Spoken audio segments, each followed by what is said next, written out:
បងមិនដឹងថាហេតុអ្វីអូនចេញឆ្ងាយបាត់កាយឆោមឆាយស្ងាត់សូនឈឹងសល់តែរូបបងរងចាំដំនឹងស្រស់ស្រីប្រលឹងអូនមកពេលណា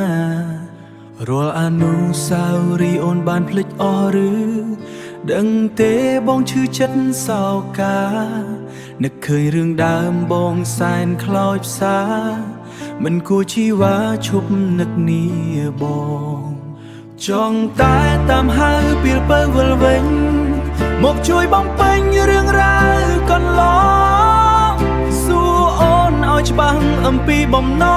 ងអូនបំភ្លេចបងដោយសាររឿងអ្វី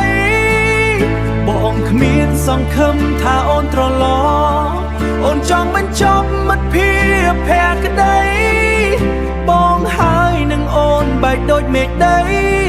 គ្រប់យ៉ាងគឺស្រីផ្ដាច់ចំណងដួងចិត្ត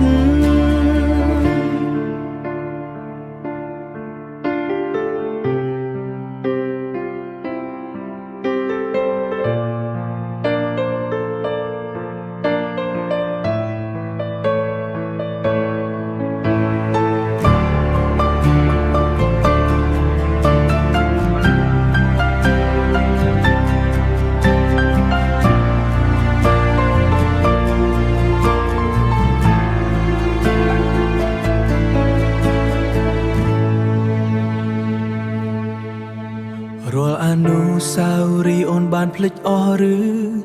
ដឹងទេបងឈឺចិត្តសោកានឹកឃើញរឿងដើមបងសែនខ្លោចផ្សាមិនគួរជីវ៉ាឈប់នឹកនេះបងចង់តែតាមហៅពីលពើវិលវិញមកជួយបំពេញរឿងរ៉ាវកន្លងសួរអូនឲ្យច្បាស់អំពីបំណងអូនបំភ្លេចបងដោយសាររឿងអ្វីបងគ្មានសង្ឃឹមថាអូនត្រឡប់អូនចង់បញ្ចប់មិត្តភាពភក្តីបងហើយនឹងអូនបែកដូចមេឃដី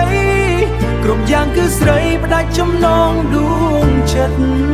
បងគ្មានសង្ឃឹមហៅអូន